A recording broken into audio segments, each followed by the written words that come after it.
Hi there and welcome back. And in this lecture, we're going to look at something known as the NLP meeting format. And again, I've added some of my secrets, if you like, to boost this up a little for you and to ensure that you only ever have meetings that deliver great results.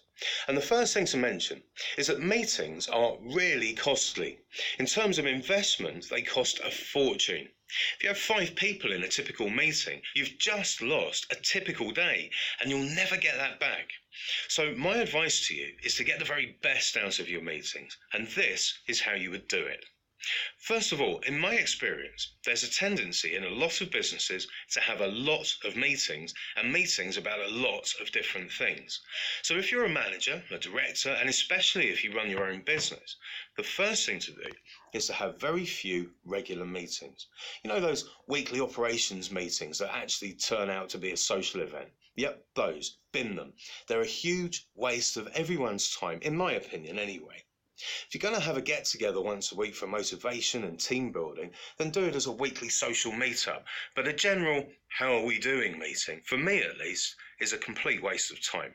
Secondly, ask yourself the question, do I even need to have a meeting? Or can I make use of technology, email, phone, instant messenger maybe? To be honest, there is very little need to be face-to-face with someone these days. So make the most of all of this technology where you can and save yourself and everyone else a whole load of time. Number 3, next, set your intention for the meeting. What's the desired result? I've been to so many meetings where there is no clear purpose to the meeting, and frankly they drive me bonkers. They're usually a waste of time and achieve little or nothing. So if you have to have a meeting, be clear about why you're having it and what the end result will be. There needs to be a conclusion, an answer to a question, a decision made at the end of the meeting for it to be moving things forward and to be making progress. Next, you need to set up some control variables to monitor the meeting real time. And this is taken from my entropy model and requires you to ask the question, how will I know that the meeting is being a success?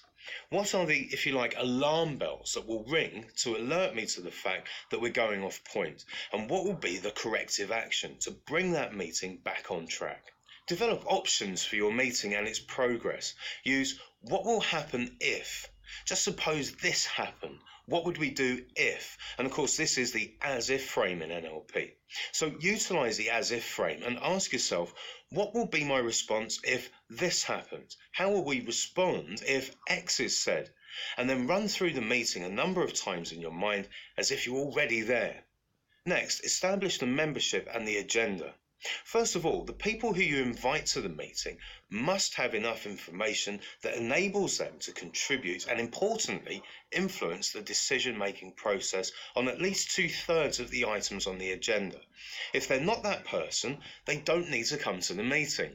There'll be other meetings for them to get involved with at some point another time. Remember, the meeting is costing you a lot of time and money, so it's results that you want. And with that in mind, use the 2/3 rule. If you find that 2/3 of the people that you need there can't make the meeting, cancel the meeting. There's no point in running it. Make sure that you only ever conduct a meeting in a place that is specifically intended for conducting business. Now, I used to do a lot of business in bars and restaurants, or at least that's what I told myself. But you know, it isn't true. The bars and restaurants are not the place for business meetings. Bars and restaurants are for socializing. Sure, you may have a great idea or come up with a good reason to have a meeting when you're out socializing with someone, but leave it there and then run through the process and book a proper meeting to discuss it further. Use your sensory acuity. Be mindful of the physiology of your attendees. As people come into the meeting, check them over. Are they in the right frame of mind for the meeting or not? If not, then there's little point in being there. I ask the question outright, is everyone in the right frame of mind for contributing positively to this meeting? If you're not, for whatever reason, you can get up and leave and it won't be a problem. The fact is that I would rather they were not there than that they were sat being miserable and being a distraction. And of course, if they choose to stay, then they know what's expected of them. So again, this is a brief insight into how to use NLP in your meetings to make them really successful. So I trust that you'll start to use this and to get some great results from doing so, and I'll see you in the next part.